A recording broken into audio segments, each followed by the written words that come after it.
Aujourd'hui, Inch'Allah Ta'ala, on va parler de, le titre c'est quelques règles dans les attributs d'Allah subhanahu wa ta'ala. طيب.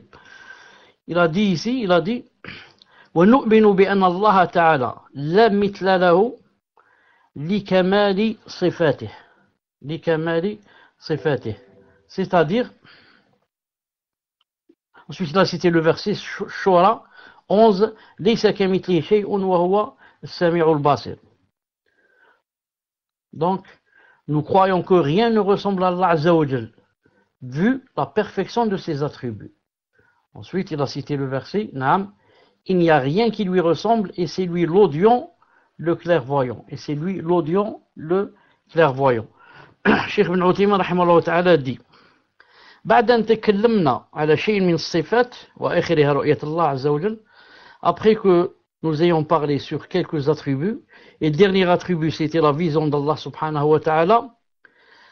Et, Naam, il a dit رؤية المؤمنين ربهم, la vision des croyants, نعم, de leur Seigneur. ذكرنا الصفات التي يسميها بعضهم السلبية وبعضهم الصفة المنفية, وهذا التعبير أحسن, فيقال صفات الله عز وجل ثبوتية ومنفية, أي ثابتة ومنفية.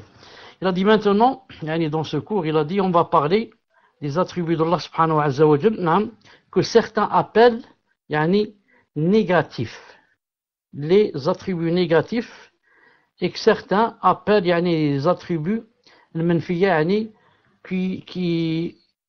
sont niés par rapport à Allah subhanahu wa ta'ala. Il dit il dit cette expression est mieux. Alors on dit sifat Allah thubutiyya wa manfiyya, que les sifat, les attributs d'Allah subhanahu wa ta'ala, il y a les affirmés pour Allah et il y a les attributs niés. Donc, ce qu'il faut savoir, c'est que par rapport aux attributs, voilà, ça se divise en sifat Allah thubutiyya wa manfiyya. Sifat Allah azza wa jalla thubutiyya wa manfiyya. Donc, il y a les attributs affirmés pour Allah subhanahu wa ta'ala et les attributs niés. Quand je dis affirmés pour Allah azza wa jalla, affirmés pour Allah azza wa jalla, c'est-à-dire qui lui conviennent, et les attributs niés d'Allah subhanahu wa ta'ala qui ne doivent pas être Allah azza wa jalla ne doit pas être décrit par ses attributs, طيب. Il a dit نقول ضابط الصفات المنفية. Comment savoir c'est quoi الصفات, les attributs niés d'Allah. Les attributs affirmés, c'est clair, affirmés, comme on dit positif, qui disent que Allah subhanahu wa ta'ala a telle chose, on ne dit pas chose, Allah subhanahu wa ta'ala a tel attribut. Par exemple, il a le sourire, il a la descente, j'ai dit le sourire, le rire, il a la descente, il a l'étonnement, il a la main, ça c'est des attributs affirmés. Maintenant, les attributs niés d'Allah, c'est-à-dire qu'il n'a pas, les attributs qu'il n'a pas. Donc les attributs affirmés, c'est clair, Inch'Allah Ta'ala, je pense que tout le monde sait ce que je veux dire, ce que veut dire Cheikh Ibn Uthaymin. Mais maintenant, il parle des attributs niés. Niés. Il a dit, comment savoir qu'un attribut est nié? C'est quoi le repère? Cheikh a dit, il y a trois choses. Il a dit, la première, kullu sifati aib, tout attribut représentant un défaut. Tout attribut qui contient un défaut, on ne peut pas l'affirmer à Allah subhanahu wa ta'ala et décrire Allah subhanahu wa ta'ala avec cet attribut. Aussi, kullu sifatin naqs fi kamalihi, tout attribut représentant un défaut dans sa perfection. Troisièmement, kullu mumathalatin lil makhluqin, toute similitude, ressemblance d'Allah Azza wa Jal, l'attribut qui donne une ressemblance avec les créatures. Ces trois-là, c'est interdit donc de décrire Allah Ta'ala avec ses attributs. طيب. On commence par le premier. Il a dit tout attribut représentant un défaut. Cheikh dit, أما صفة العيب quant aux attributs qui contiennent un défaut, فلا تذكر لله إطلاقا. نعم, Allah Azza wa Jal, absolument, il n'est pas décrit avec يعني, un attribut qui contient un défaut. مثل العمى, مثل العمى, comme la cécité. العمى, يعني, on dit quelqu'un il est aveugle. Donc il a quoi? Il a la cécité. Non. Est-ce qu'on va dire de Allah subhanahu wa ta'ala, on va lui le décrire de la cécité? Non. Donc c'est un défaut, c'est un attribut qui contient un défaut. وهذا منفي على الله عز وجل حتى لو لم يرد في الشرع أن الله تعالى ليس به عور. Il a dit ça, non, un attribut pareil, منفي. Il n'y a pas, non, même si on ne peut pas décrire avec un attribut pareil, même si dans notre religion, là, dans la charia, il n'y a rien qui dise que Allah subhanahu wa ta'ala est borné. N'est pas borné, afoun, n'est pas borné. Donc, même s'il n'y a pas quelque chose dans la charia qui dit que Allah ta'ala n'est pas borné, on n'a pas le droit de dire que Allah subhanahu wa ta'ala est aveugle. نقول إنه لا يمكن أن يكون أعمى لأن العمى نقص. Pourquoi?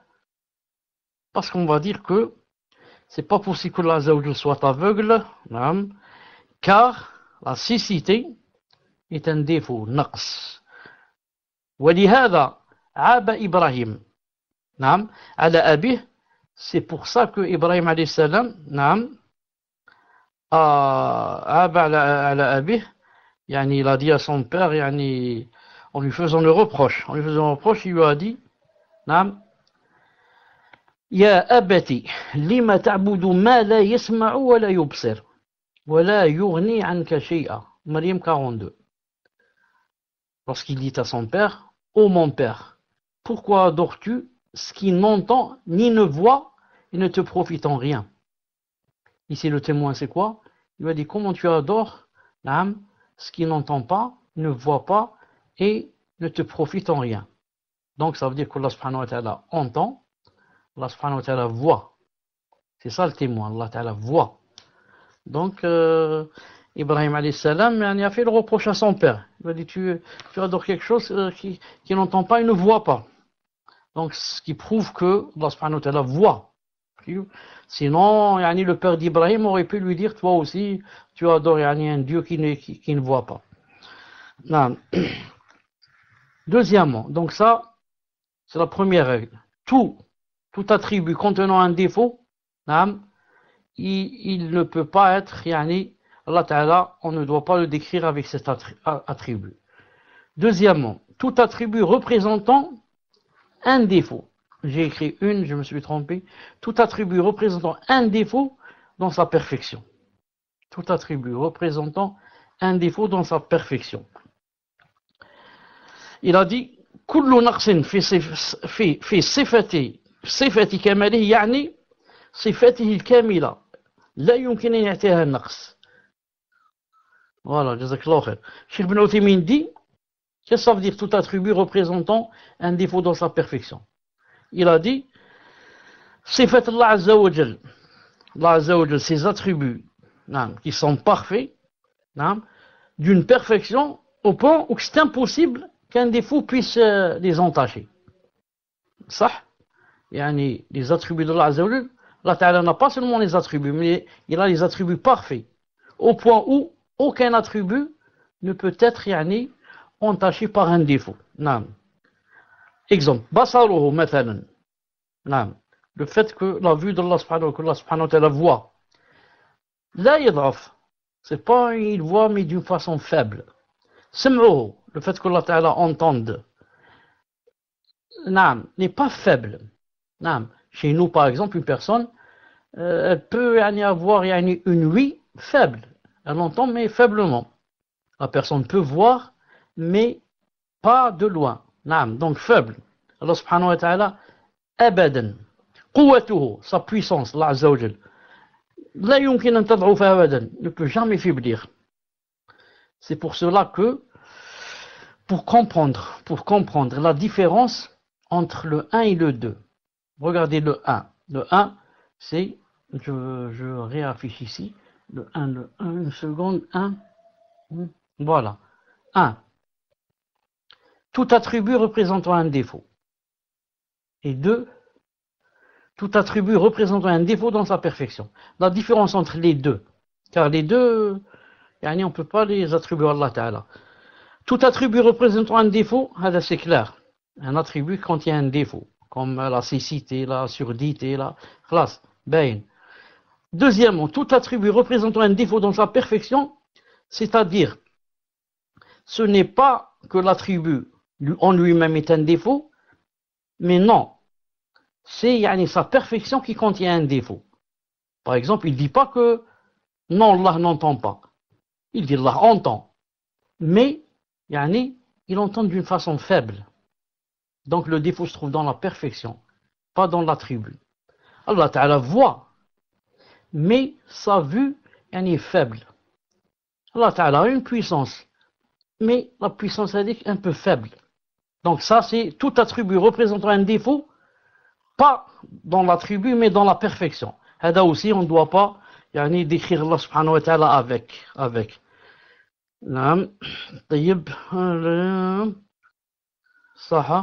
Troisièmement, on est en train de parler maintenant des repères. Il y a 3 de la règle. Donc 3 choses, 3 attributs. S'ils contiennent une de ces 3, on ne peut pas décrire Allah ta'ala avec. Troisième, c'est quoi? Tout attribut qui contient une similitude, une ressemblance avec des créatures. Cheikh dit,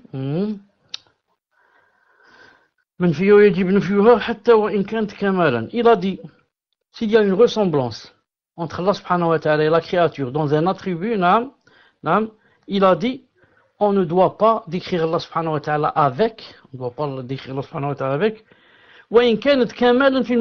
même si cet attribut, par rapport aux créatures, par rapport aux êtres humains, est un attribut de perfection.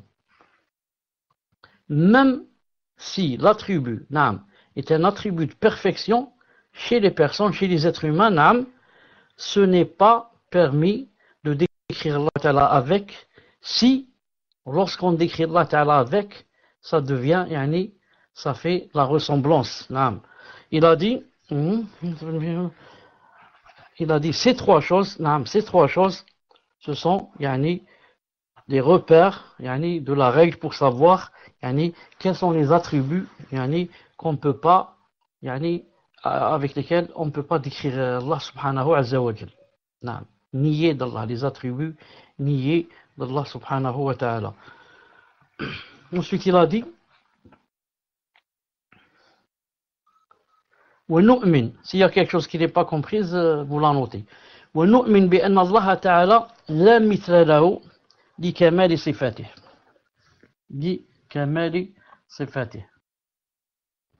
Nous croyons que rien ne ressemble à Allah Azza wa Jal. Pourquoi?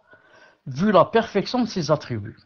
Nous croyons que rien ne ressemble à Allah Azza wa Jal, vu la perfection de ses attributs. Cheikh dit, rahimahullah ta'ala, لا لعدم صفاته ليس له مثيل لأنه ما من موجود إلا وله صفة ولكن المراد لكمال صفته. Cheikh dit, nous croyons que rien ne ressemble à Allah Azza wa Jal. Ce n'est pas parce qu'il n'a pas d'attribut, mais plutôt parce que ses attributs ont la perfection.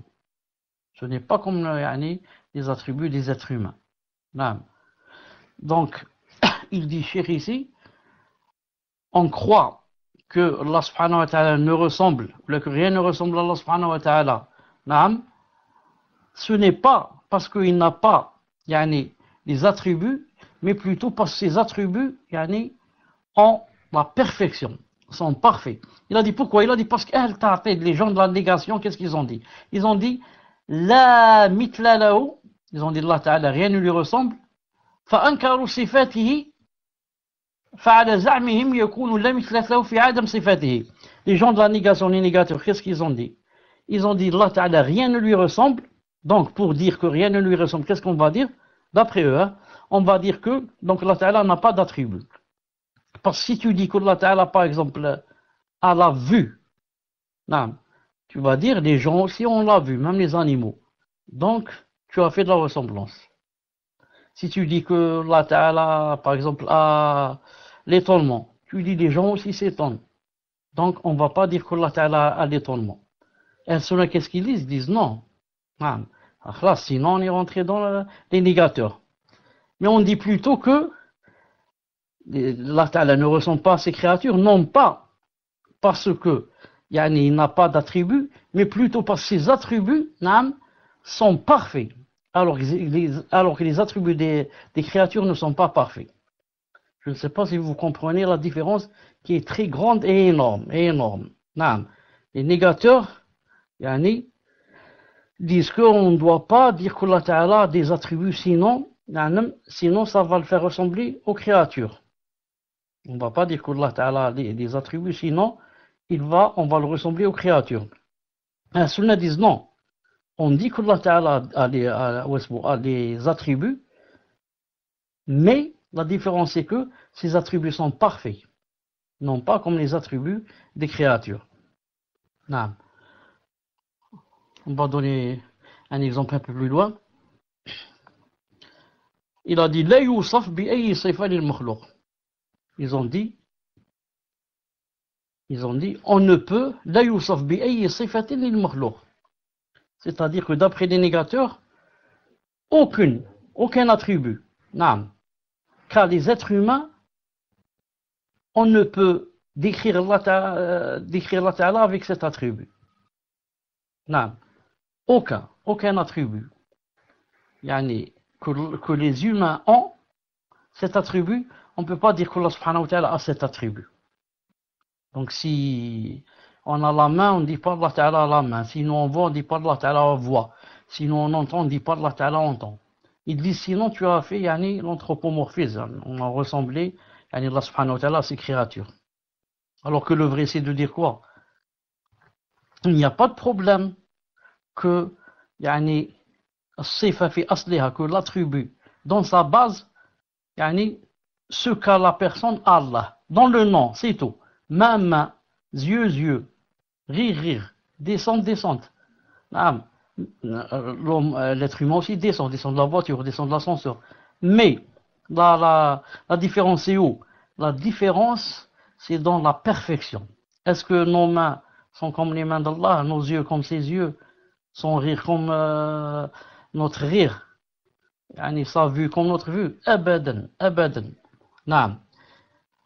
Donc, Cheikh ensuite il cite l'autre verset, il est très connu, se basant sur rien ne lui ressemble. Il n'y a rien qui lui ressemble, et c'est lui l'audient, le clairvoyant. Pour dire que, d'un côté, rien ne lui ressemble, walhamdulillah, et de l'autre, ça n'empêche pas qu'il a des attributs. C'est lui l'audient, c'est lui le clairvoyant. Donc la première partie de ce verset, c'est pour réfuter qui? Les anthropomorphistes, qui disent qu'Allah ressemble à ses créatures, ou bien le contraire. Ses créatures ressemblent à Allah. Réfutation, rien qui lui ressemble. Et la deuxième partie, et c'est lui l'audient, le clairvoyant, pour réfuter qui? Les négateurs, qui disent Allah Ta'ala n'a pas d'attribut, parce que rien ne lui ressemble. On leur dit, mais termine le verset. C'est lui l'audient, le clairvoyant. Voilà déjà deux attributs. Et Allah Ta'ala, vous savez qu'il a beaucoup d'attributs. J'espère que c'est clair jusqu'à présent. Qu'a dit Cheikh ici? Non, nous sommes le camel, votre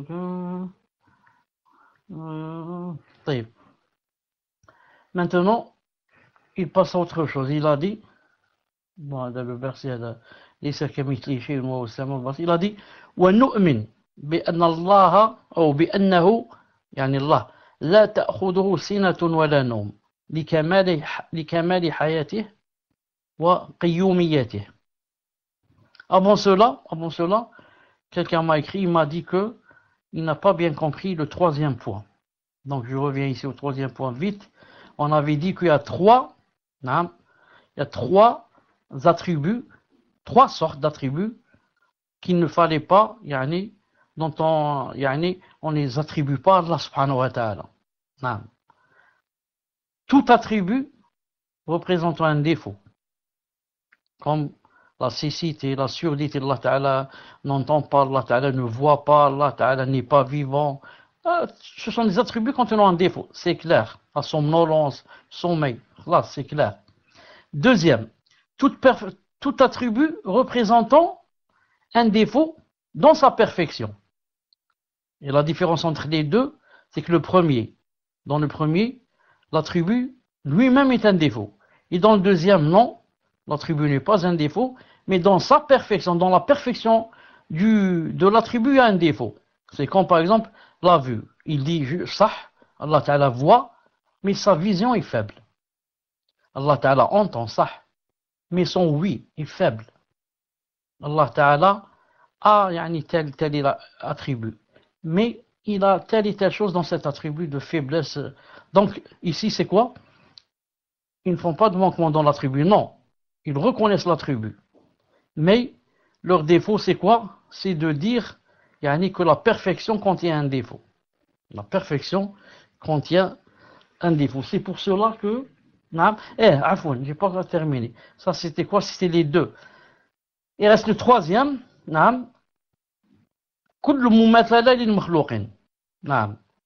Donc tout défaut.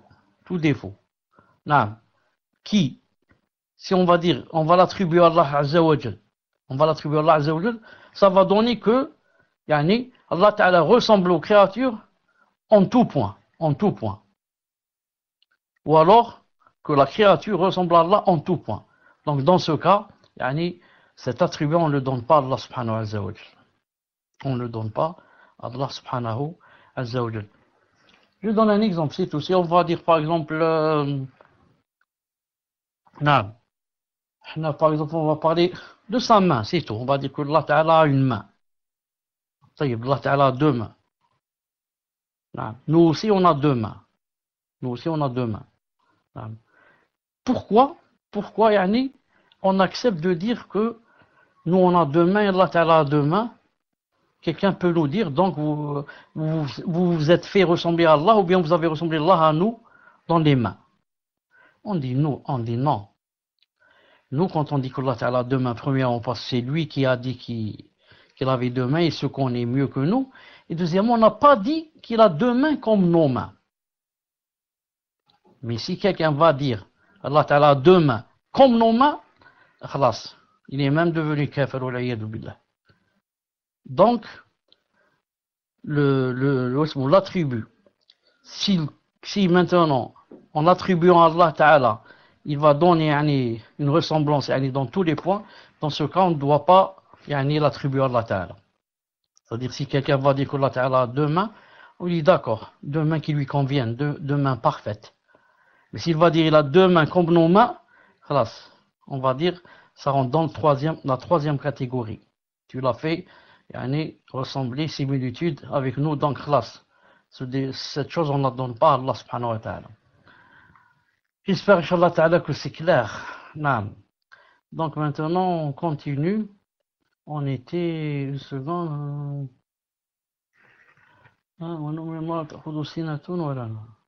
Voilà.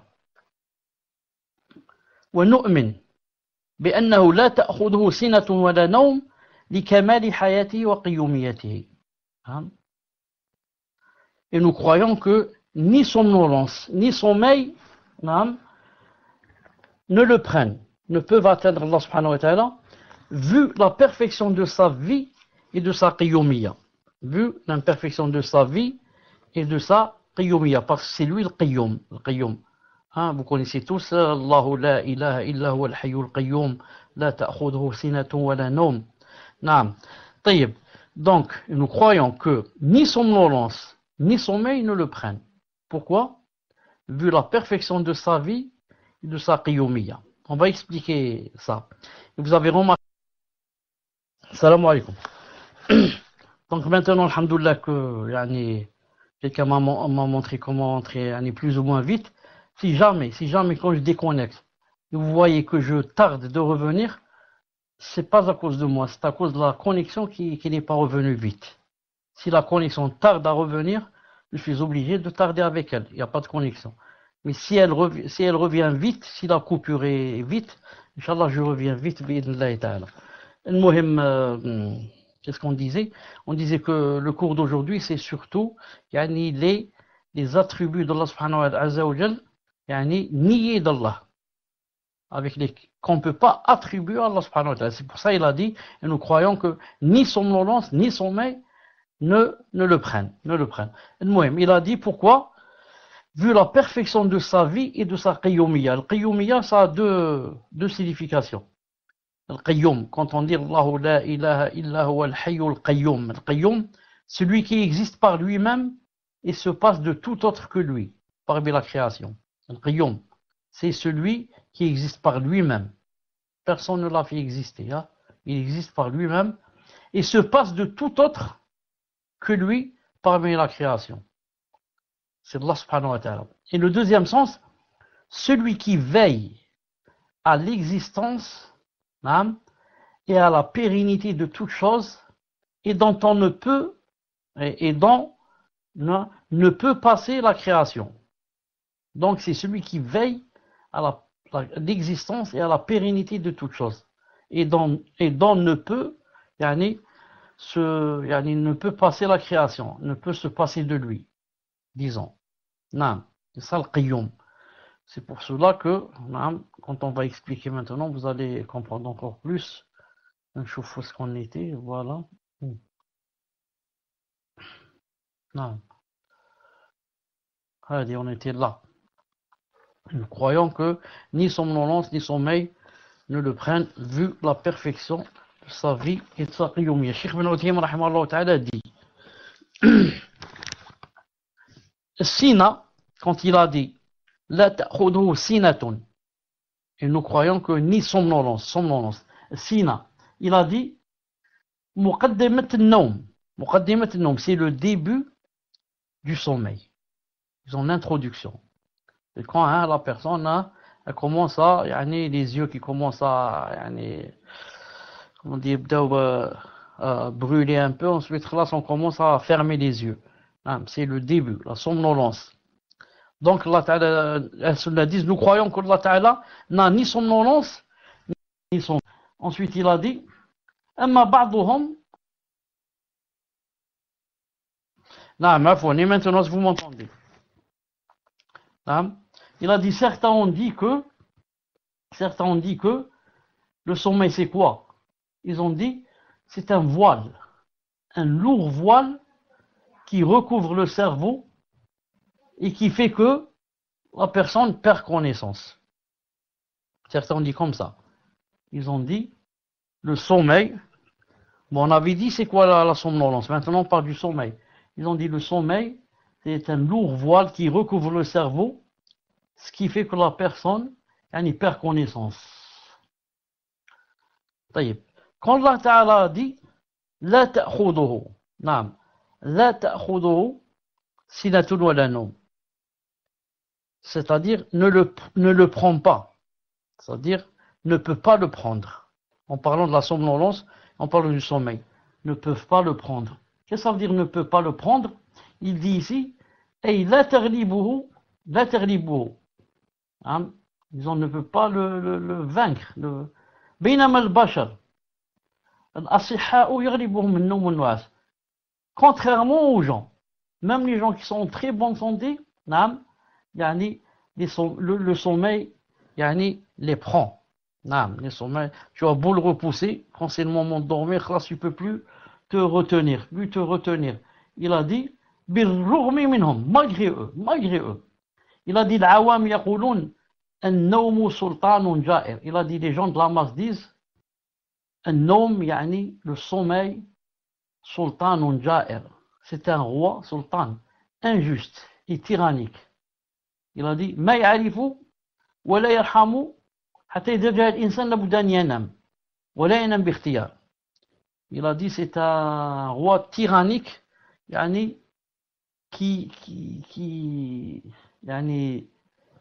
il a dit, on va pas dire injuste, c'est-à-dire il a dit, c'est lui qui commande. S'il vient, fais ce que tu veux, tu ne peux pas le refouler, le sommeil. S'il vient, fais ce que tu veux, tu ne peux pas le refouler. Il a dit, la yarham, il n'est même pas miséricordieux. Non. il a dit, s'il vient, la personne ne peut pas choisir. Car le prophète, alayhi salam, il a dit, Inna Allah la yanam wa la... Contrairement à Allah subhanahu wa ta'ala qui n'a pas ni sommeil ni somnolence. Allah subhanahu wa ta'ala a dit, le prophète alayhi salam a dit, Inna Allah la yanam wa la yanbaghi lahu an yanam. Allah ne dort pas et ne lui convient pas de dormir, rapporté par Muslim. Inna Allah la yanam wa la yanbaghi lahu an yanam. Ensuite il a dit, yani la yaliqu an yanam, c'est-à-dire ça lui convient pas qu'il dort. لأن النوم نقص, car le sommeil est un défaut. يستفاد منه نفي تعب سابق وتجديد قوة لاحقة. Il a dit le sommeil, en fait, il est utile en quoi le sommeil? Cheikh dit, يستفاد منه نفي تعب, c'est-à-dire on repousse, avec le sommeil, on repousse une fatigue, ou bien la fatigue qui le précède. Parce que le sommeil est toujours précédé d'une fatigue. C'est pas l'insan, il court comme ça, il est en forme, ensuite il dort. Il commence à se faiblir, à se fatiguer, ensuite il dort. Donc le sommeil permet de repousser la fatigue qui le précède et contient en même temps un renouvellement de force. Après le sommeil. Donc, le sommeil contient deux fawaïd. La première, on repousse la fatigue qui le précède, et la deuxième, on a un renouvellement d'une force qui s'ensuit. Quand on se réveille, on est toujours assez fort. On est plus fort qu'avant de dormir. Il a dit, c'est pourquoi, si la personne dort après la fatigue, il va se reposer. Ensuite il se relève en forme.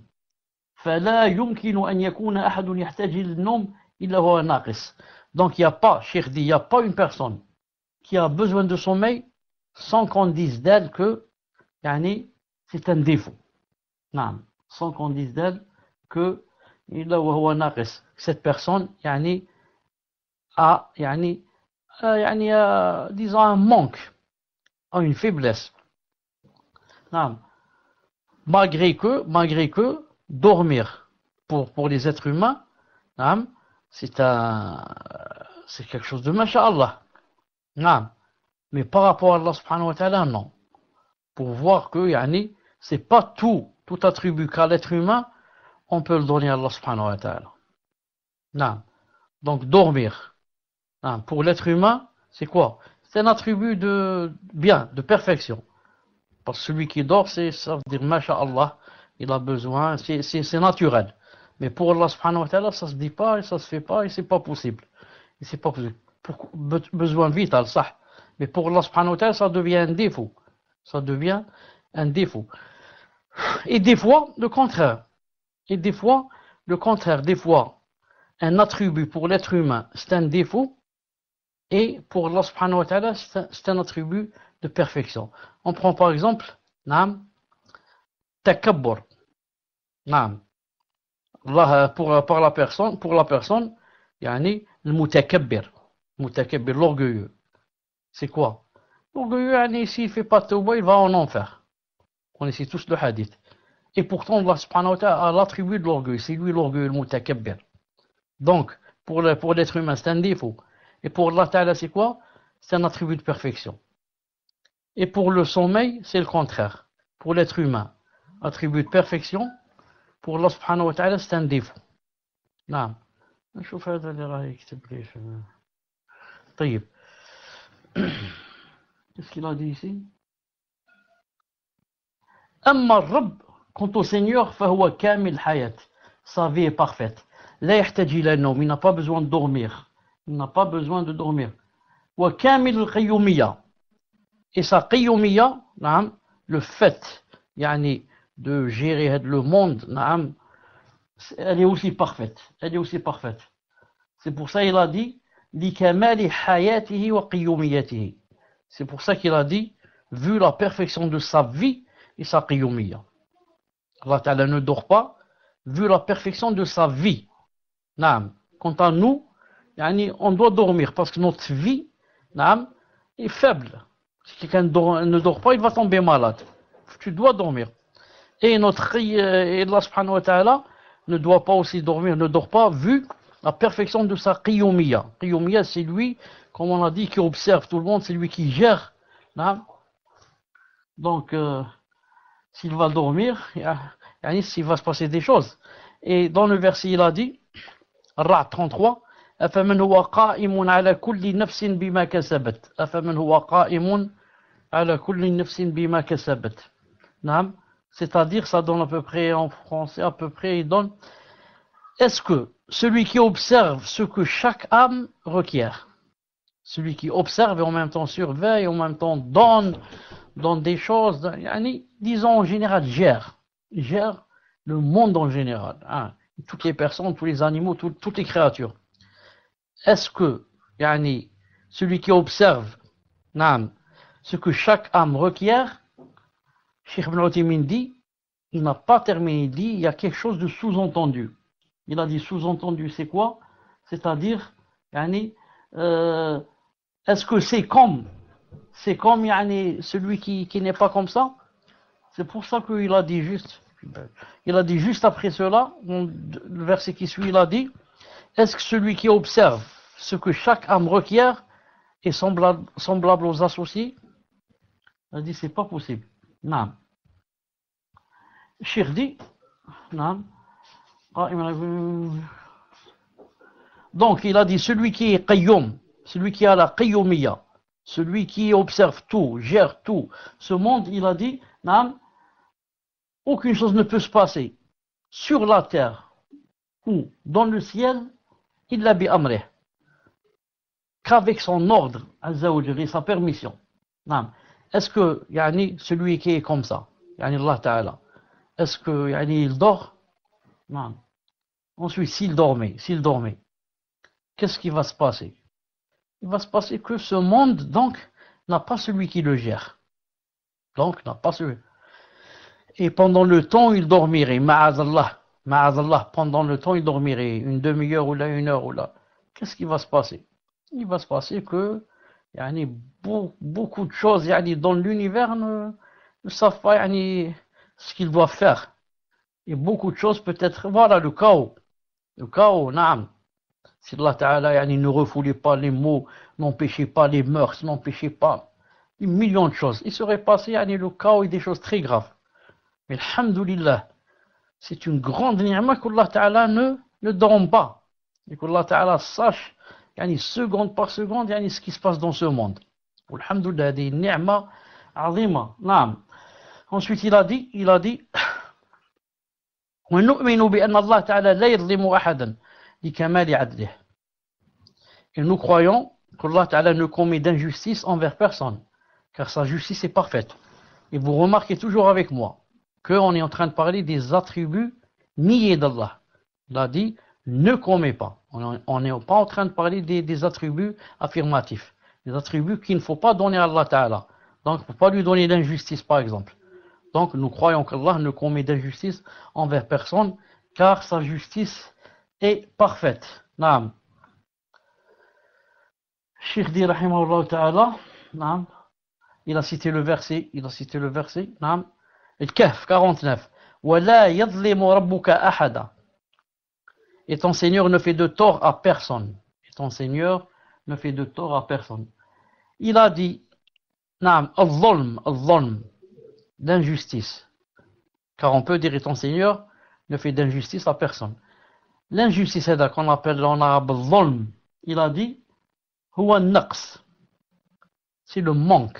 En arabe littéraire, le mot al-zulm, ça veut dire naqs. Ou l'udwan. Et l'agressivité et l'oppression aussi. Donc d'un côté, c'est naqs, le manque, et en même temps, ça a le côté de oppression, agressivité. Non. Il a dit, l'injustice tourne autour de ces deux pôles. Le manque, d'un côté, ça manque, et de l'autre, c'est quoi? C'est l'agressivité et l'oppression. Non. il a dit donc manque. Qu'est-ce qui manque? Il a dit naqs wajib, un manque dans une obligation, ou bien adwan, ou bien oppression, agressivité. Na'ni, il a dit, on veut dire par là, imma tufi aqal mimma yutlabu minka. Il a dit, par exemple, quelqu'un par exemple te prête par exemple 1000 euros. Quand tu lui rends seulement 950 ou 900. T'en as donné 1000. Ça c'est zolm. Pourquoi? Manque. On a dit que zolm, c'était d'un côté manque et de l'autre agressivité. Donc manque. Qu'est-ce qu'il manque ici? Il manque l'obligatoire. L'obligatoire, c'est que tu me redonnes 1000, pas yani 950. Et il y a en même temps udwan, il y a en même temps agressivité. Et les deux sont interdits. La preuve que zolm, l'injustice, veut dire manque en arabe, il a cité le verset dans Sourate al-Kahf. Sourate al-Kahf, il a dit, استنى واش كيدير le verset هذا نطلي منه شيئا. Une seconde. J'ai pas, donc j'ai dû oublier le verset ici. J'ai dû oublier le verset. Le verset où Allah subhanahu wa ta'ala dit كلتا الجنتين أتت أكلها ولم تظلم منه شيئا. Le Kahf 33. Le Kahf 33. Non. J'ai oublié donc de le mettre ici. Le Kahf 33. Une seconde, je vais vous ramener vite le verset, une seconde, parce que j'ai le programme avec moi. Donc, le Kahf, Ibrahim, Ra'd, Youssouf, donc le Kahf, c'est au milieu du Coran. Une seconde. Voilà le Kahf 33. كلتا الجنتين إذ أتت أكلها ولم تظلم منه شيئا ولم تظلم منه شيئا. Ça donne.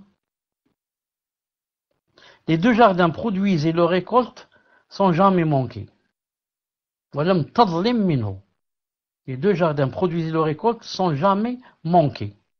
Donc manquer ici, c'est en arabe كلتا الجنتين ولم تظلم. ظلم. Donc ظلم c'est le manquer. Naam. Alhamdoulilah, on a vu ça. Donc on revient là où on était. Une seconde. Une seconde, je ferme le programme et je le réouvre une seconde.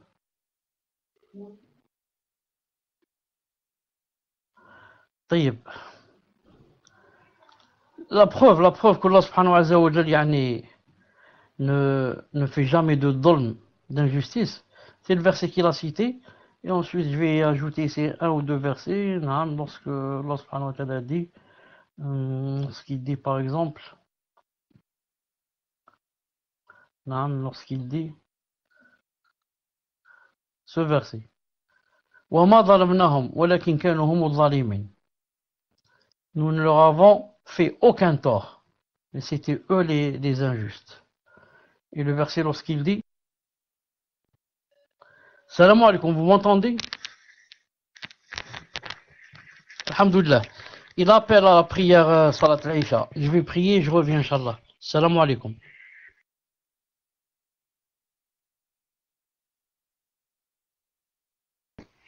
Wa alaykoum salam wa rahmatullahi wa barakatuh. Cheikh, on continue le cours ou bien on récupère les questions? Barakallahu fikum, Cheikh.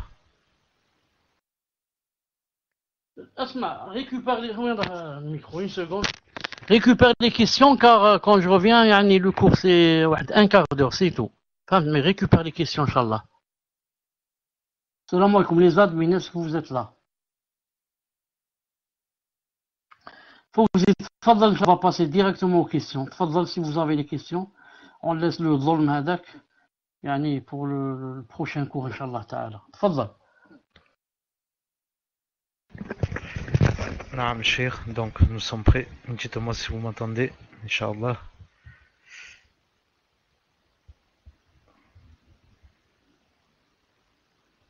Alhamdulillah.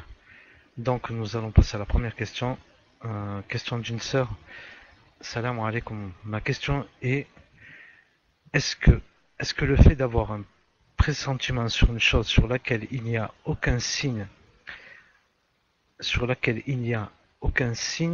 fait partie de connaître l'invisible? Exemple, une fois une sœur m'a dit j'ai le pressentiment que tu vas tomber enceinte, je le sens. Barakallahu fikum. Tafaddal ya Cheikh.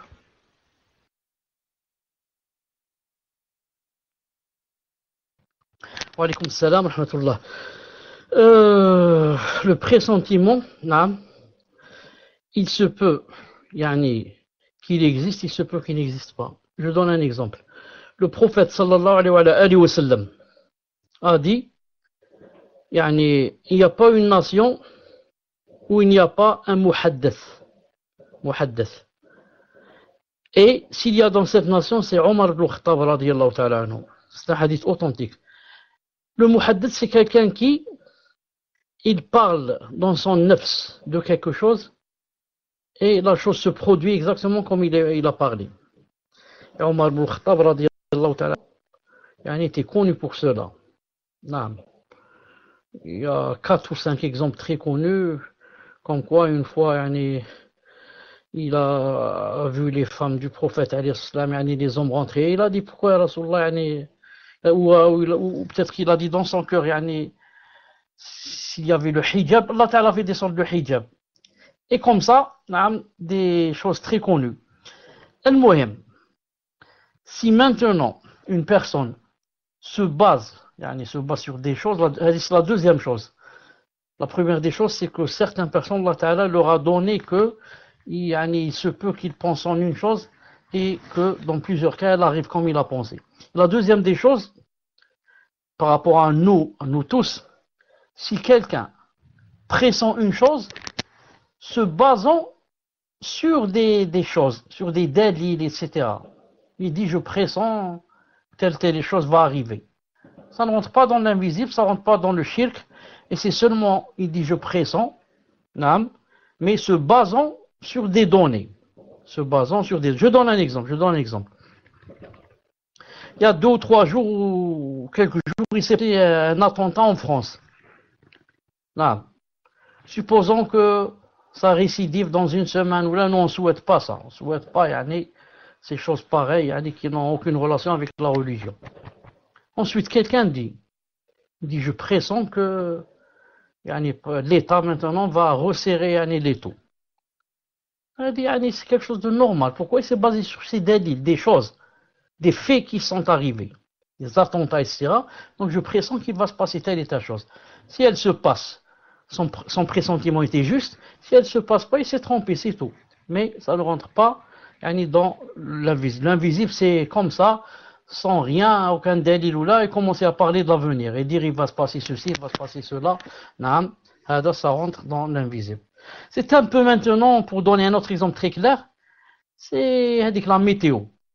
La météo, ils disent demain, alhamdoulilah, ils disent Inch'Allah, enfin, dans les pays musulmans, demain, Inch'Allah, le temps sera pluvieux, ou là sera ensoleillé, ou là.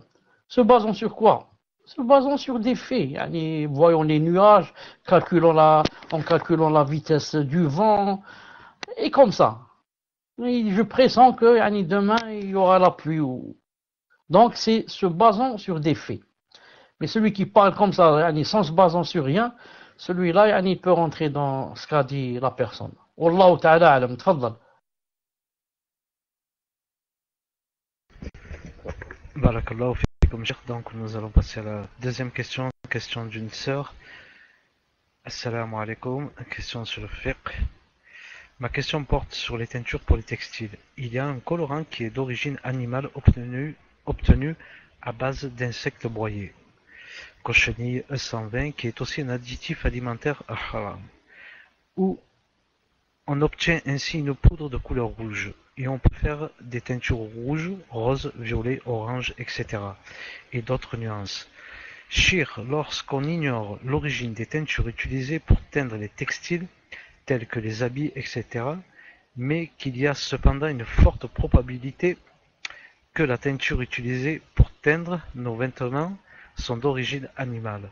Que devons-nous faire dans ce cas-là? Barakallahu fikum, tafadal ya Cheikh.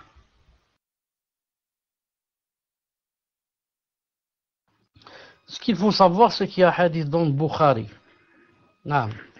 où le prophète alayhi salam a dit que Allah Ta'ala a interdit, c'est-à-dire de vendre. Il a cité le sang, le khinzir, le porc, les statues, je crois que même il a cité, je crois, le khamr. Al-Muhim. Quand il est arrivé au port, les sahaba ont dit ya Rasulallah, la graisse de porc. Non. On en a besoin pour allumer des lampes. Non. Autrefois, comme des, je sais pas comment ça s'appelle, avec des lampes, pour aussi pour les bateaux, les barques. Non. Quand on frotte avec pour que pour que le bois soit imperméable et l'on ne puisse pas rentrer, on a besoin pour telle et telle chose. Il a dit non, l'étanchéité, il a dit non, c'est haram. Là, huwa haram. Ici, ça a donné une grande divergence entre les savants. Que voulait dire alayhi salam ici? Non, c'est haram. Est-ce qu'il voulait dire l'utilisation de ces choses est haram, comme ils ont demandé, on l'utilise pour les lampes et pour les bateaux, etc. Ou bien il voulait dire la vente est haram, le fait de les vendre. La plupart des savants disent il voulait dire la vente, il ne voulait pas dire l'utilisation. C'est pour ça que Cheikh Ibn Uthaymin dit que c'est permis d'utiliser des choses comme ça, pas dans des choses qui se mangent. Pas dans des choses qui se mangent. Non, pour frotter avec le bois, pour ceci, pour cela.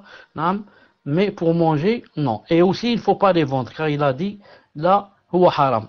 C'est pour ça, moi, je donne une petite nasiha à la personne qui a posé cette question, de ne pas trop compliquer les choses en allant chercher, de quoi, par exemple, a été teinté notre habit. Il va chez des spécialistes, il va leur montrer l'habit, il va leur dire, regardez, essayez de faire des analyses à cet habit, à cette veste, pour voir si elle contient les coccinelles, si elle ne contient pas. Non. Le musulman, alhamdoulilah, il ne fait pas des ouswes. Non. Il ne va pas chercher, comme a dit le hadith, il a dit, il n'y a pas plus ajram, plus criminel que la personne qui, à cause des cochonneries, d'accord, à cause d'elle, la chose était halal, elle devient haram. Des fois la chose est halal. Et à cause de, il veut s'enfoncer beaucoup, rentrer dans les détails, compliquer les choses, Allah Ta'ala va faire descendre le tahrim de cette chose. C'est un peu comme les Yahoud, dans sorte al-Baqara. Il leur a dit, dégorger une vache. N'importe quelle vache, ma'alish. Ils ont dit non, donne-nous la couleur. Non. Ensuite, donne-nous sa taille, sa forme. Ils sont rentrés dans les machakil. Ils n'ont pas pu trouver de la vache qu'avec de grandes difficultés. Voilà, Inch'Allah Ta'ala, la réponse. Wallahu Ta'ala alam. Non. Même pour la viande. La viande, non. Quand on est par exemple dans un pays musulman, la base du musulman, c'est que le musulman égorge. Donc quand je vais acheter dans un pays musulman, je ne demande pas, moi, est-ce qu'il a été égorgé ou non. Est-ce que ce poulet, c'est toi qui l'avais dans la maison, c'est toi qui l'as égorgé, ou bien tu l'as acheté de l'abattoir au Shaf. Ensuite, dans l'abattoir, est-ce qu'ils l'ont égorgé, ils n'ont pas égorgé. Est-ce qu'on dit Bismillah, est-ce qu'ils n'ont pas dit Bismillah. Non, mais ce poulet que je suis en train de manger maintenant, peut-être que c'est le poulet d'un voisin. Il est rentré chez son voisin l'a pris, il l'a égorgé, et comme ça, il va rentrer dans les Ouswes. Ça, c'est dans un pays musulman. Dans un pays de Koufar, où la plupart des viandes ne sont pas égorgées, là, la personne doit faire des efforts pour acheter la viande qui est halal. Connaître quelqu'un de fiable, de confiance, qui ne vend par exemple que le halal, qui achète chez lui, et comme ça. Wallahu ta'ala alam. Fadal. Barakallahu fikum Cheikh. Donc nous allons passer à la troisième question, question d'une sœur. Pour appeler nos proches au tawahid, doit-on commencer par les annulatifs de l'islam ou bien par la signification de la parole de l'unicité, la ilaha illallah, et de ses conditions? Tafadal ya Cheikh.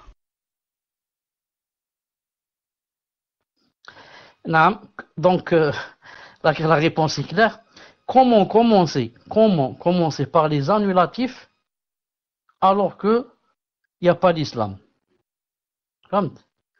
Comment je vais dire à quelqu'un, je vais t'apprendre ce qui annule les ablutions, alors que lui, il ne fait jamais d'ablution.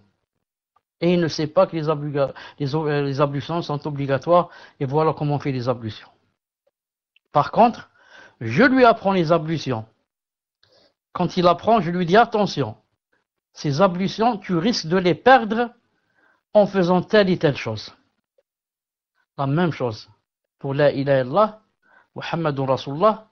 Je lui explique qu'est-ce que ça veut dire la ilaha illallah, Muhammadun Rasulullah. Ensuite, non seulement qu'est-ce que comment on explique, c'est quoi son sens, mais encore qu'est-ce que ça implique. Est-ce que c'est une phrase qu'on dit, qu'on peut la dire à un perroquet, ou bien ça implique des adorations, ça implique des choses qu'il faut faire, ça implique des choses dont il faut s'éloigner, et comme ça. Non. Donc voilà, Inch'Allah Ta'ala, la réponse. Tfadal. Barakallahu fikum Cheikh. Donc nous passons à la quatrième question, question d'une sœur. Assalamu alaikum wa rahmatullahi, Cheikh Abu Abdillah. Puisse Allah vous rétribuer grandement pour toute la science que vous propagez. Puis-je vendre mon ancien or en bijouterie? Tafadal ya Cheikh.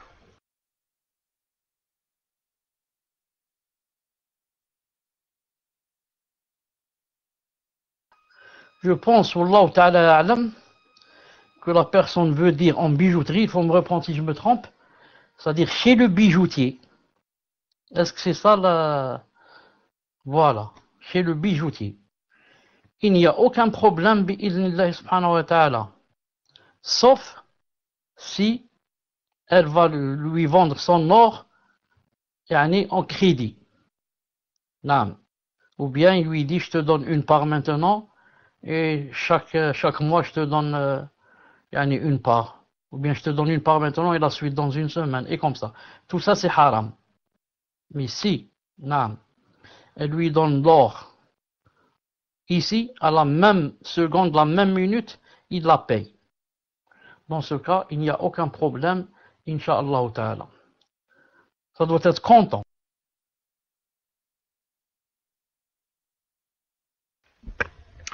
Barakallahu fikum Cheikh. Je pense que vous avez terminé pour la réponse. Wa alaykum salam Mahmoud. Donc nous allons passer à la cinquième question, question d'une sœur. Salam alaikum. Salam alaikum Cheikh. J'aimerais savoir, est-ce que Allah Ta'ala peut nous parler en rêve? Jazakumullah khairan, qu'Allah Ta'ala vous préserve de tout mal, Cheikh.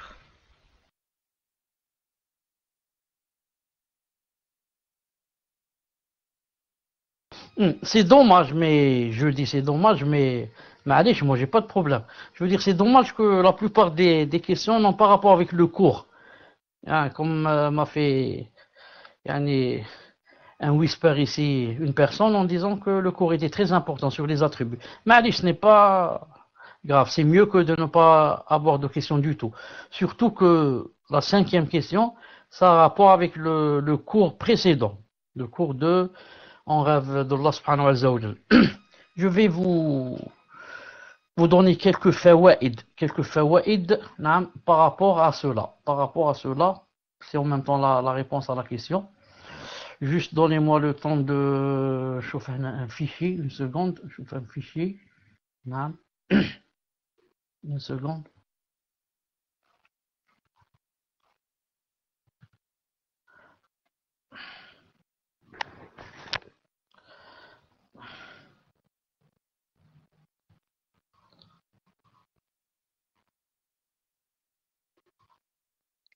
Une seconde.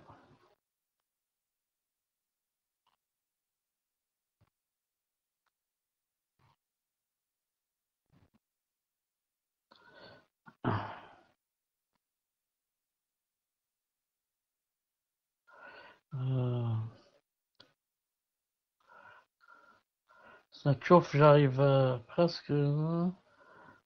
J'arrive. Quelque chose d'important, Hanaya.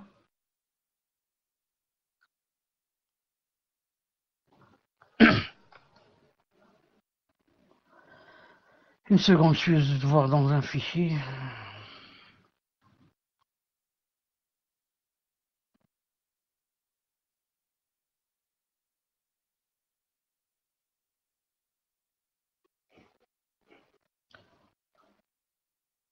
طيب دليل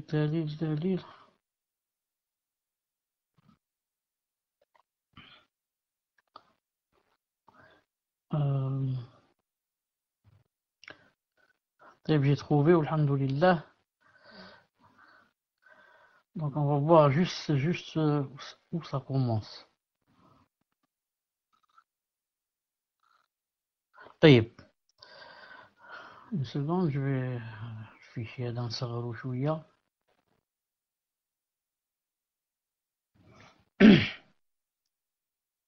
Affichage.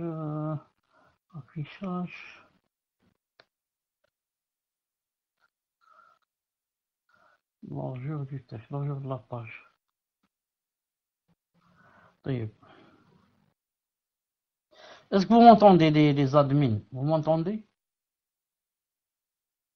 Alhamdoulilah. Alhamdoulilah. Donc, d'où ça commence? صفة كلام.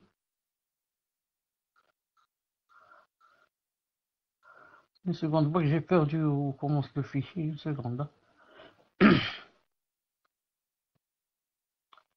seconde.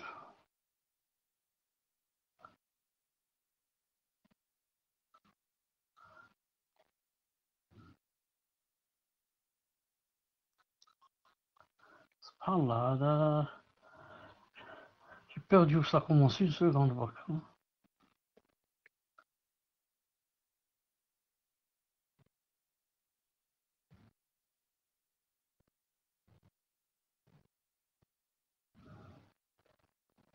Bon, CTRL F, elle aussi.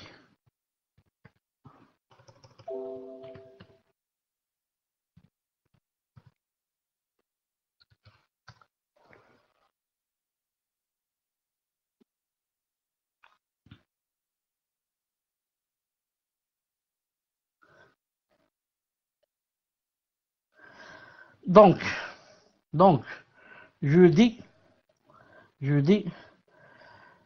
les gens par rapport à la vision d'Allah subhanahu wa ta'ala sont de trois catégories. Trois catégories. La première catégorie, celui qui a dit que Allah Ta'ala, on peut le voir ni dans cette dunya ni dans l'au-delà. Et ça, c'est Mu'tazila et le Khawarij, que Allah subhanahu wa ta'ala nous protège. Vous m'entendez? Alhamdoulilah. Deuxième catégorie, ceux qui ont dit que Allah subhanahu wa ta'ala, on peut le voir dans cette dunya. Dans cette dunya, on peut le voir. Et vous êtes sûrement d'accord avec moi que ce sont les roulettes des soufiyas, etc., qu'Allah ta'ala nous préserve. Et le troisième madhab qui dit qu'Allah subhanahu wa ta'ala, on peut le voir seulement, en réalité, seulement dans l'au-delà. Par contre, on peut le voir ici, dans cette vie, dans le rêve. Dans le rêve. On avait dit que c'était le plus juste, le plus juste. Et on avait cité le hadith du prophète, sallallahu alayhi wa sallam, cité dans Sisila Sahiha 3169, où il a dit que il s'est réveillé d'un sommeil, il a dit, j'ai vu mon Seigneur dans sa plus belle sura. Et ça, on l'a cité. Alhamdulillah. Maintenant,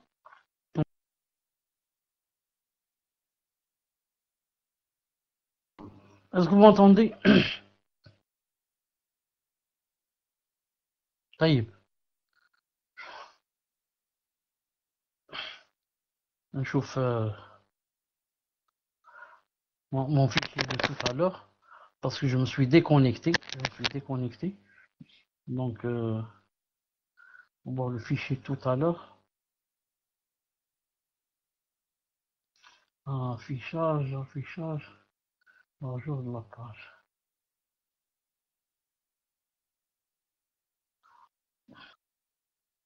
Donc, on était à l'imam Nawawi, rahimahullah ta'ala, qui a dit que, yani, ils sont unanimes pour dire que Allah subhanahu wa ta'ala, yani, on le voit dans yani, le songe, dans le rêve.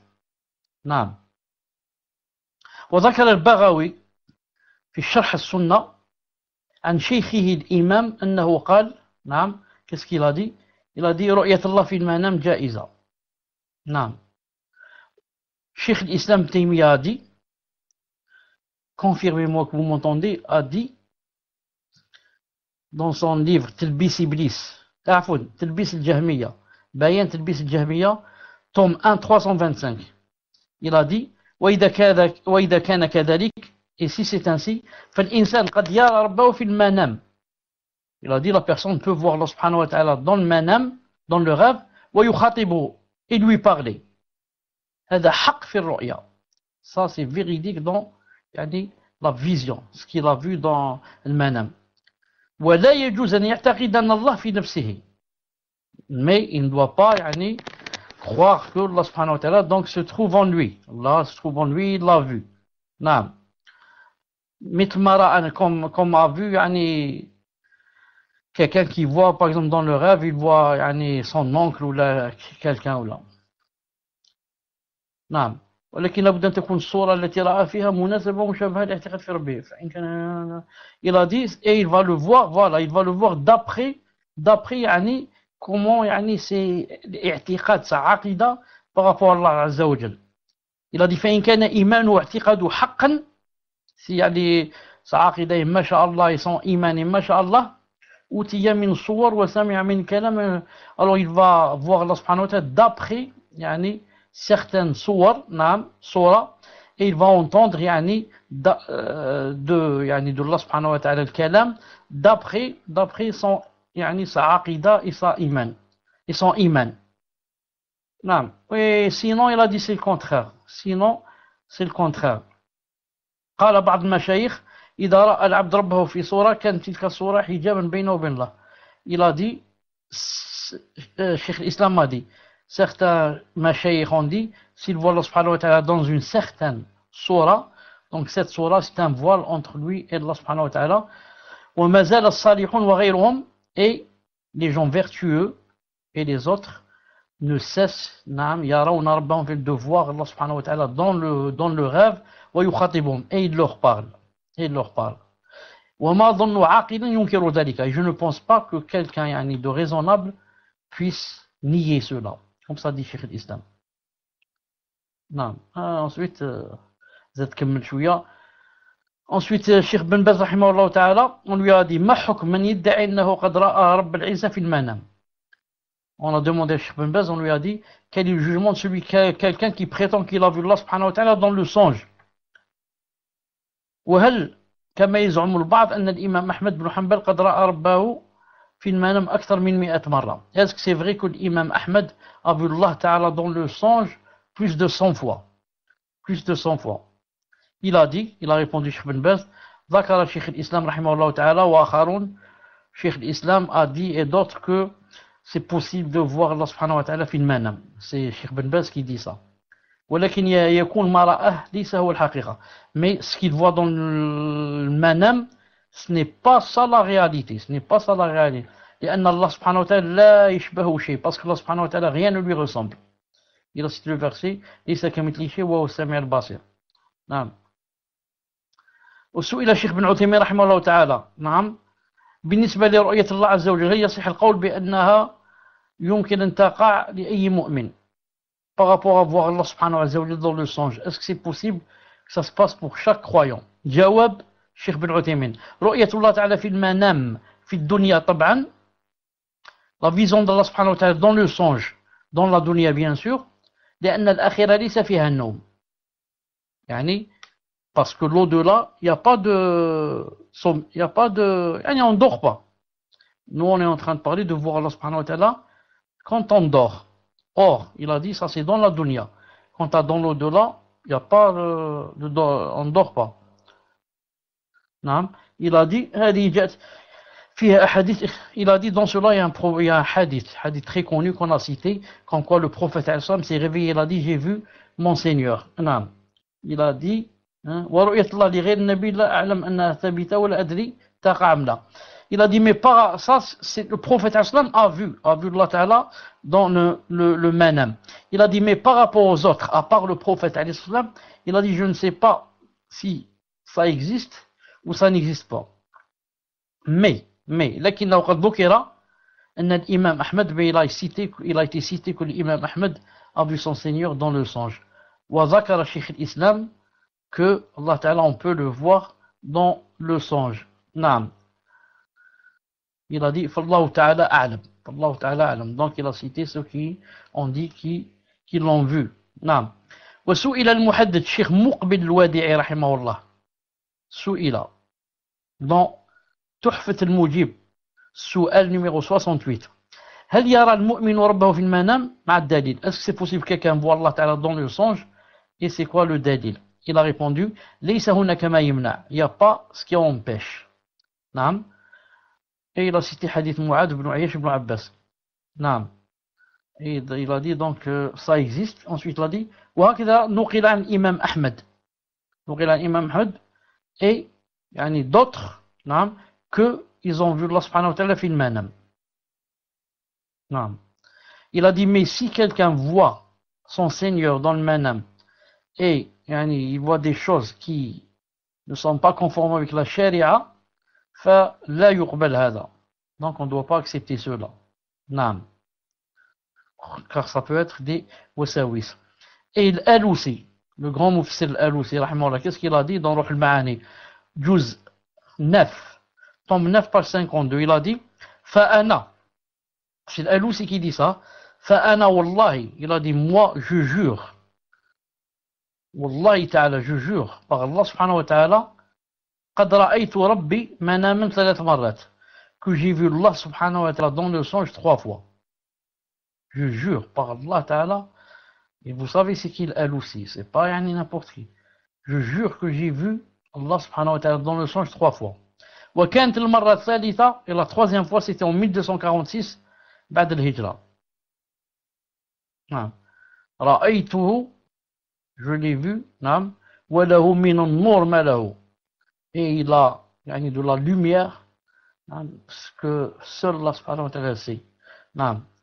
فكلمني بكلمات, et il m'a parlé, نعم, بكلمات, il m'a dit certains mots, أنسيتها, que j'ai oublié, حتى استيقظت. Ensuite je me suis réveillé. Il a dit, je l'ai vu 3 fois et il m'a parlé de certaines choses que j'ai oubliées car je me suis réveillé. Voilà donc Inch'Allah Ta'ala pour cette question Inch'Allah Ta'ala. Tfaddal.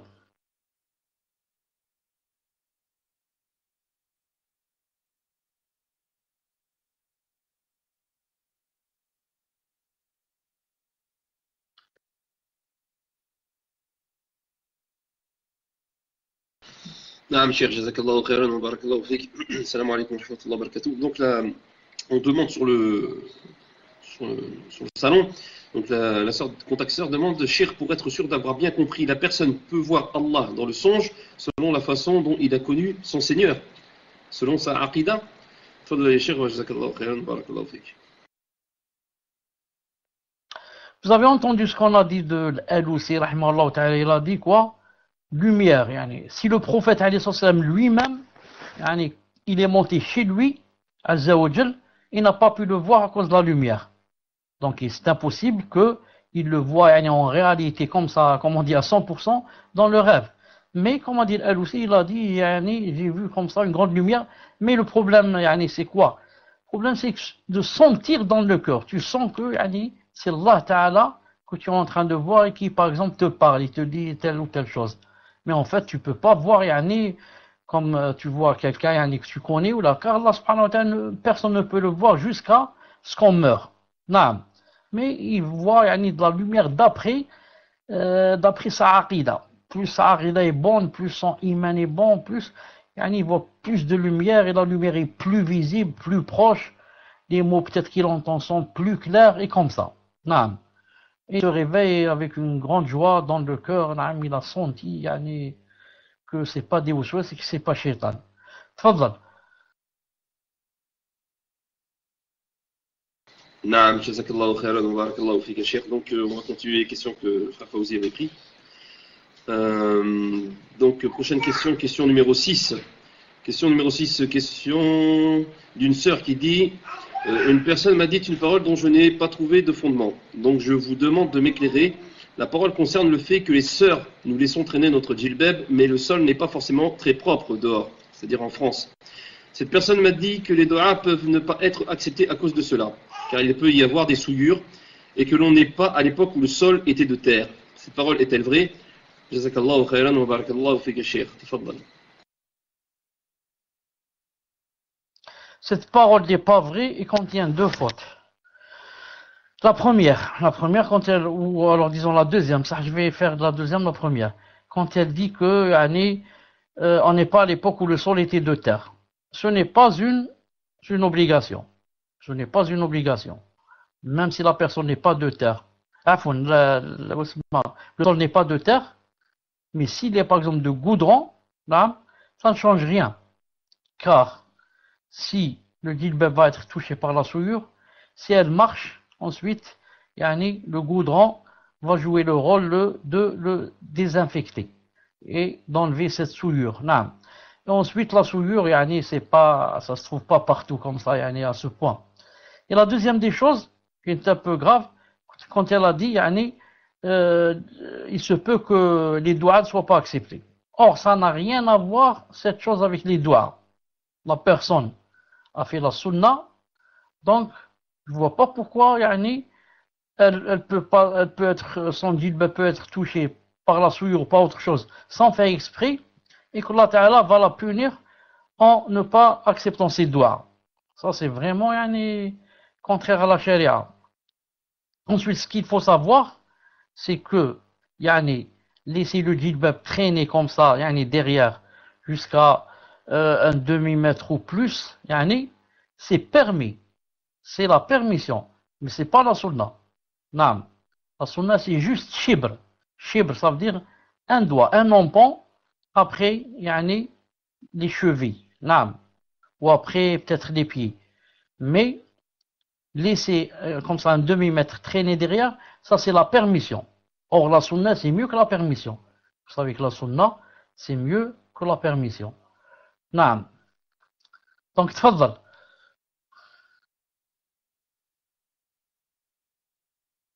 Et la personne dit aussi que c'est pour cela que les sœurs sont plus touchées par les djinns. Abadan. Ça n'a rien à voir avec les djinns. Naam, ça n'a rien à voir avec les djinns. Naam.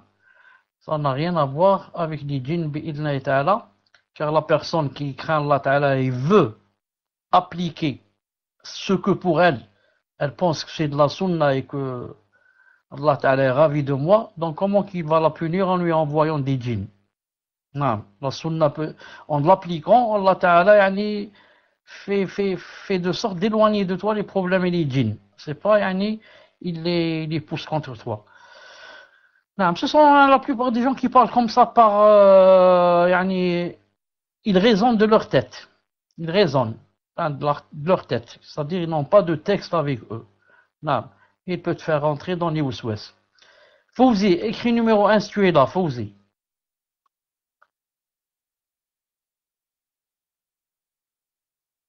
Fawzi, est-ce qu'il est là ou est-ce qu'il est parti?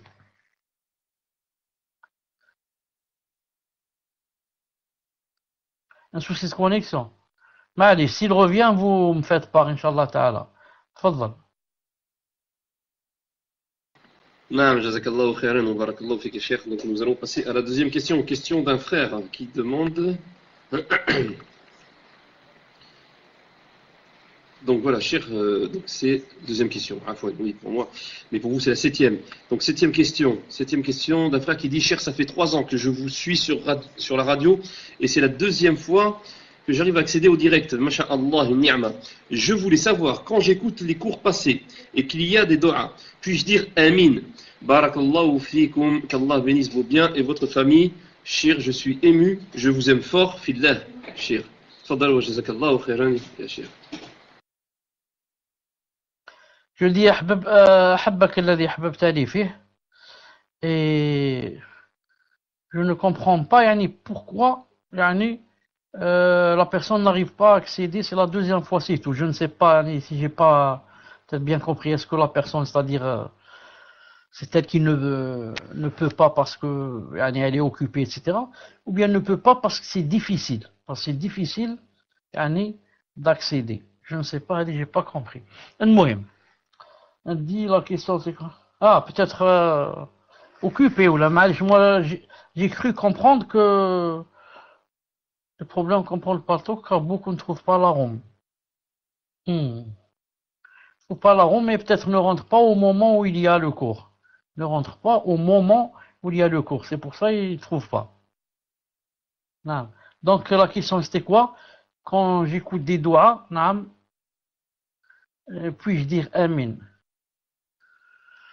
Je ne connais pas la réponse. Je ne connais pas la réponse, mais si on dit Amin, il n'y a rien de grave. Si on écoute quelqu'un faire une doua, et on dit Amin, il n'y a rien de grave. C'est parce que moi-même, quand j'écoute, par exemple, j'écoute un cours, par exemple, et j'entends quelqu'un faire une doua, par exemple, j'ai le droit de dire, par exemple, de faire aussi une doua, de dire Allahumma, faites que cette doua, par exemple, s'exauce. Non, il n'y a rien qui interdit cela بإذن الله تعالى. نعم تفضل. Naam, jazakallahu khairan, barakallahu fika. Cheikh, nous allons passer à la huitième question. Huitième question, sœur ou frère, Allah. Non, Allahu alam, je sais. Sœur, d'accord. C'est une sœur. Ma mère ne prie pas comme il faut. Je dois lui montrer comment faire. J'ai du mal, elle n'aime pas le djilbab. Sera-t-elle punie pour avoir mal fait sa prière? Tafadal ya Cheikh, wa jazakallahu khairan.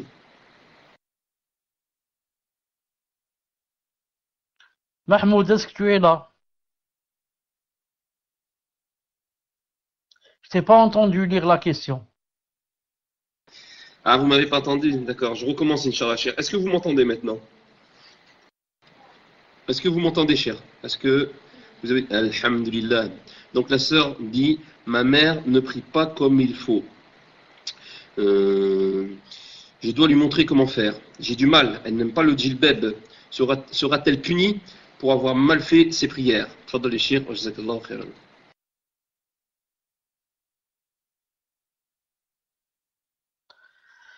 Wa alaykoum salam wa rahmatullah. Toute personne qui raisonne, qui n'est pas malade, c'est-à-dire mentalement, ou là, une personne qui raisonne, et en même temps est pubère, toute personne musulmane bien sûr, est pubère, ça devient obligatoire pour elle d'apprendre la religion, d'apprendre comment prier, d'apprendre comment faire si elle va aller au Hajj, d'apprendre comment jeûner, et comme ça. Donc, des fois, des gens ne veulent pas apprendre. Il y a par exemple leurs enfants qui veulent leur apprendre. Si ta mère ou ton père veut que tu lui apprennes, et il aime ça, il est content, il écoute, alhamdoulilah, c'est une ni'ma.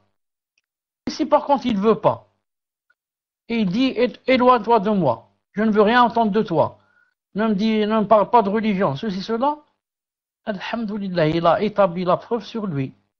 Donc, c'est lui maintenant qui ne veut pas que je lui apprenne.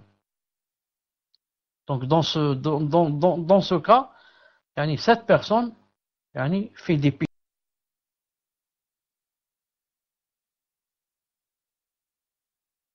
Cheikh, vous avez perdu le mic.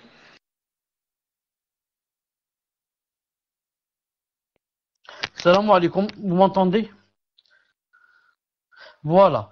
Donc, la personne qui ne veut pas apprendre, elle aura des péchés pour ne pas avoir appris comment adorer Allah subhanahu wa ta'ala. تفضل. Jazakallahu khairan wa barakallahu fik. Cheikh, donc il y a un whisper, on me dit, il y a une fatwa du comité permanent des savants de l'IFTA sur le fait de dire Amin ou non aux invocations enregistrées non en direct, qui ne sont pas en direct. Si Cheikh la souhaite, bien sûr, envoie-moi une fadli qu'Akhil Karim. Cheikh, on va passer à la 8e question. 8e question, on a fait la 8e, 9e question d'une sœur qui demande, qu'Allah vous préserve, où était le paradis lorsqu'Iblis, a'udhu billah, a incité Adam, alayhi salam, sur terre ou au ciel? Tafadhal ya Cheikh, wa jazakallahu khayran. Où était le paradis lorsque Iblis, a'udhu billah, a incité Adam, alayhi salam, donc où était le paradis, sur terre ou au ciel? Cheikh, wa jazakallahu khayran.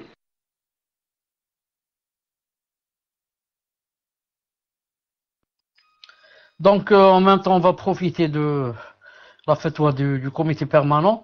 Quand elle t'arrive, Inch'Allah, tu nous l'as dit. Est-ce que tu l'as déjà? Tu l'as ou pas encore, Mahmoud? Elle est arrivée ou pas encore? Pas encore, malish. Wasmou. Les savants de tout temps ont divergé sur le paradis dans lequel est rentré notre père Adam et notre mère Hawa. Est-ce que c'est le paradis d'Éden ou bien c'est un paradis sur terre? Et l'avis le plus fort, je dis pas le plus juste, le plus fort, Inch'Allah Ta'ala, c'est que c'était un paradis d'Éden, c'est-à-dire dans le ciel, pas sur terre. Parce qu'on a beaucoup qui ont dit c'était sur terre. Et Iblis, le maudit, l'avis le plus juste aussi, c'est que quand il leur a fait le waswas, il leur a dit, si Allah Ta'ala vous a interdit de manger tel arbre, c'est pour que vous ne deveniez pas des anges ou ne soyez pas éternels. Les savants dit, ça n'implique pas que lui aussi était dans le paradis. Parce que certains disent comme ça, ils disent, Iblis était aussi dans le paradis, et la vie plus juste, ils disent, il n'était pas dans le paradis. Car le waswas peut se faire de loin. Le waswas peut se faire de loin. Iblis, moi je suis dans cette chambre ici, lui il est possible qu'il soit dans la cuisine là-bas loin de moi et il peut me faire le waswas. Car si on va dire qu'il était près d'eux, on sera obligé de dire donc qu'il était avec eux dans le paradis. Or Iblis n'est pas entré au paradis, d'après l'avis, Inch'Allah Ta'ala, le plus fort. نعم تفضل.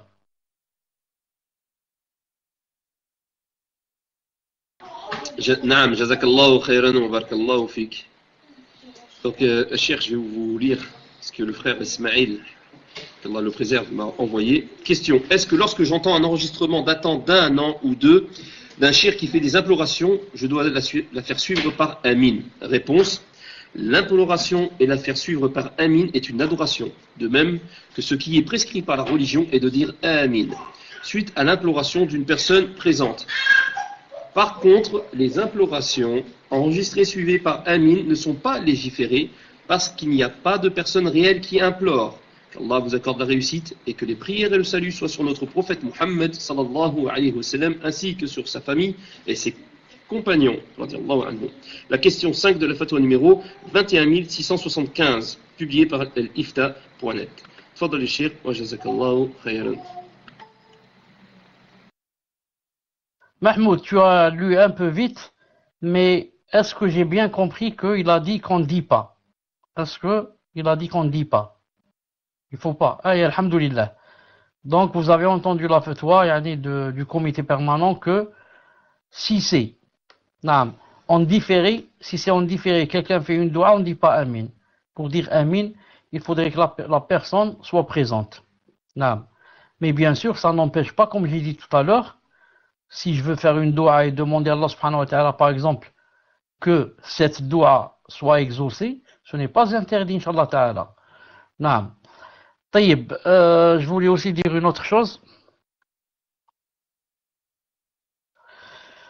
En whisper, on me dit, en 2009, on vous a posé la question, vous avez dit pareil de ne pas dire Amin après un enregistrement.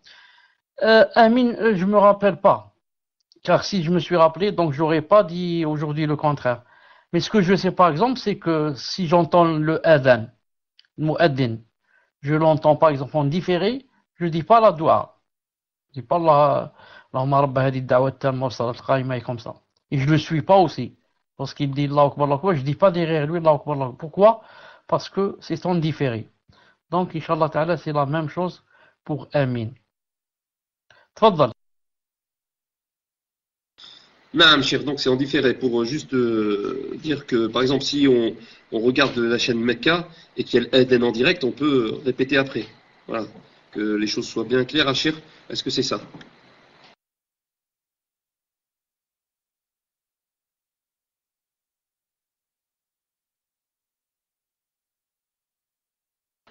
Cher, je ne sais pas si vous m'avez entendu.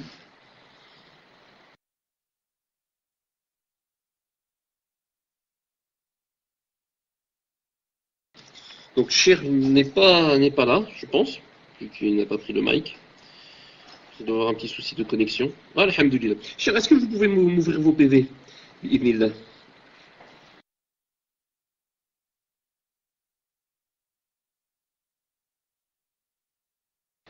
Ah, mon PV est ouvert. Jazakallahu khairan. Donc je vous disais, par exemple, si on entend, parce qu'en différé, c'est-à-dire que c'est enregistré. Voilà, si par exemple on entend l'adhan sur la chaîne Mecca, on peut faire la doha, répéter après et faire la doha. C'est bien ça, pour que ça soit clair pour tout le monde. Tfaddal les chers, jazakallahu khairan.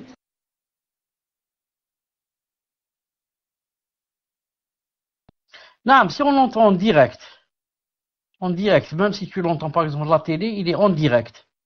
Tu peux suivre avec et faire dua après. Donc, la condition, c'est que ça soit en direct, Inch'Allah Ta'ala. Tfaddal. Non, jazakallahu khairan, barakallahu fika cheikh. Nous allons passer la dernière question, je ne sais même plus. La question 10, dernière question, alhamdulillah. Donc, pouvez-vous vérifier s'il y a des erreurs dans ces prises de notes, barakallahu fikoum? Donc, le sommeil contient deux fawaïd. La première, elle repousse la fatigue qui la précède. La deuxième, c'est un renouvellement de force. Et concernant le sommeil, pour l'être humain, c'est une perfection, car elle est un bienfait pour lui. Pour Allah, c'est un défaut, car il ne convient pas à Allah Ta'ala de dormir. Tafadal ya cheikh, wa jazakallahu khairan.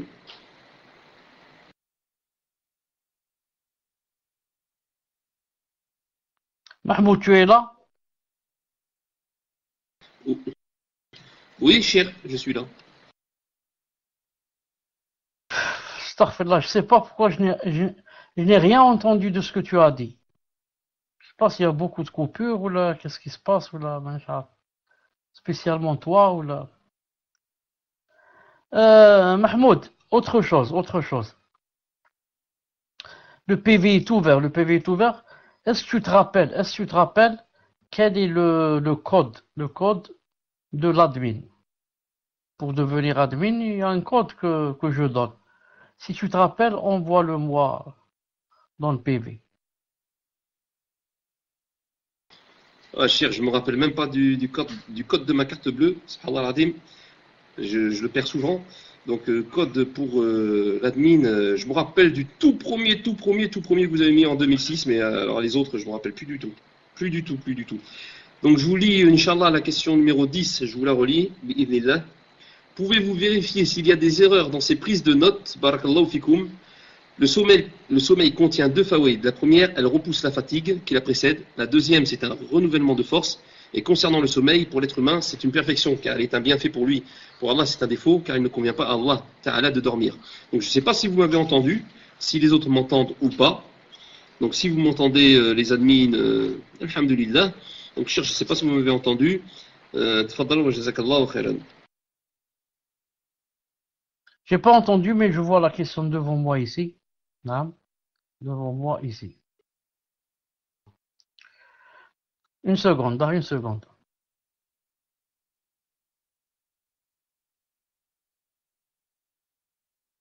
Donc je vais lire la question. Et c'est possible aujourd'hui, Inch'Allah Ta'ala, d'ajouter encore 5 autres questions. On terminera à 15, Inch'Allah Ta'ala. طيب donc السلام عليكم ورحمة الله وبركاته. وعليكم السلام ورحمة الله وبركاته. الله يجازيكم بخير. آمين. نعم. Donc que dit ici la personne?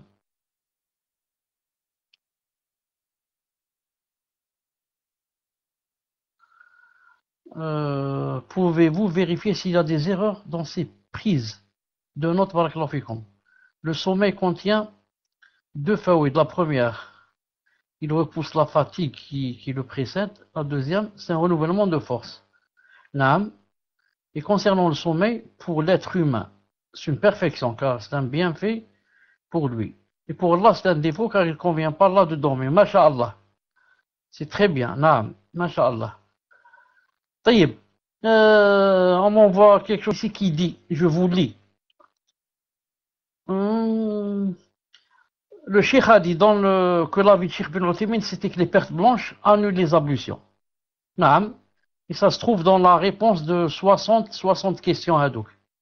Mais Cheikh bin Uthaymin est revenu dessus en disant que les ablutions, que ça n'annule pas les ablutions.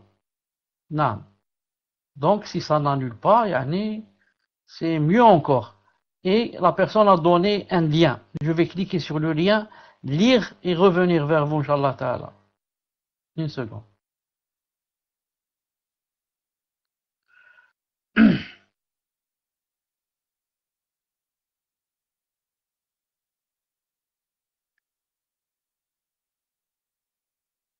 Quel jugement concernant les pertes blanches annule-t-elle ou pas les ablutions? Réponse. Avant de répondre, nous mettons Sahha, les versets ça.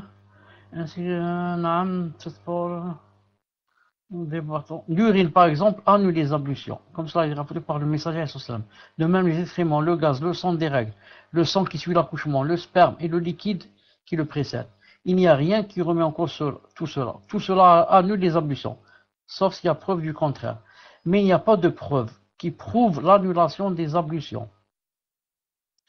Alors il faut s'arrêter. Ce qui est préférable pour l'homme dans sa religion, car il a été rapporté des choses qui sortent des 2 exutoires qui n'annulent pas les ablutions, comme le sang de métroragie, etc. Ça chauffe.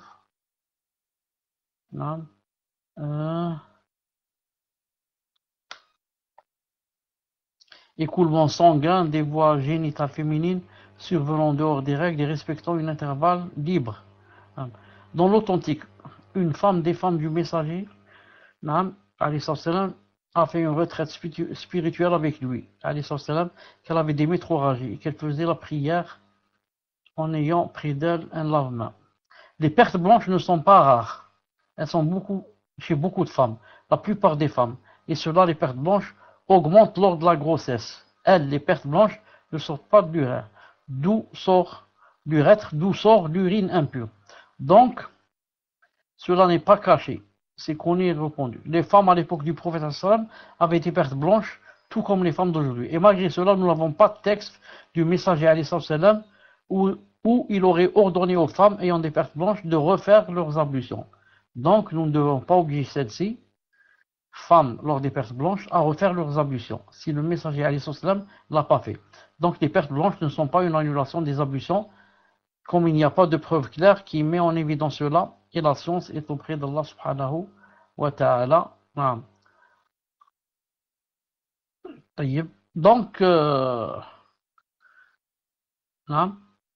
Donc, vous avez entendu, est-ce que vous avez entendu ce que j'ai lu?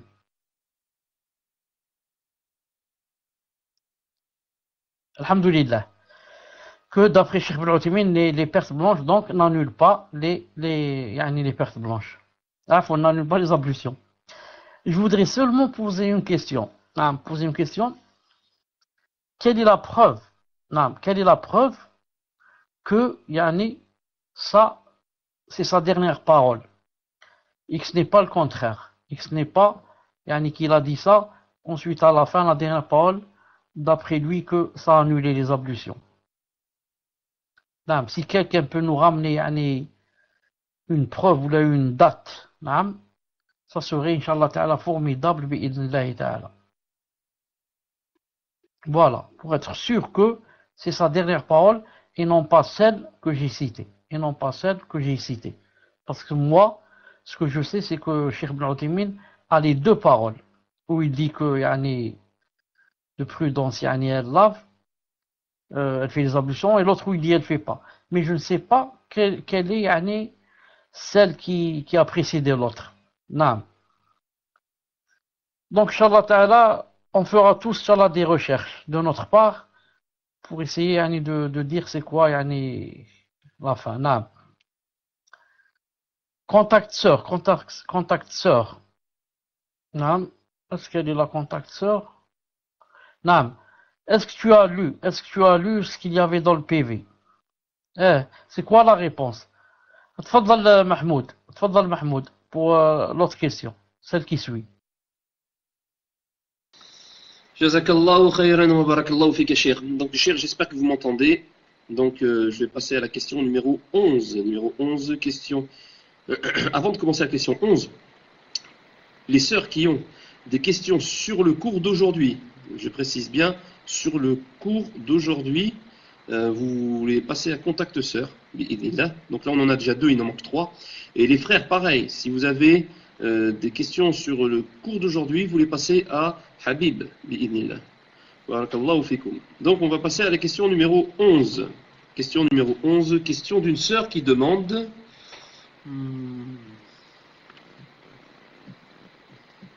Voilà. Je voulais savoir comment aborder les attributs d'Allah avec nos enfants, car mon fils a tendance à vite rentrer dans la comparaison avec les humains et c'est difficile de lui expliquer parfois. Donc c'est difficile de lui expliquer parfois. Jazakallahu khayran wa barakallahu fika Cheikh. Tfadal Cheikh. Non. Si maintenant parlons aux enfants. Cheikh, vous avez perdu le mic.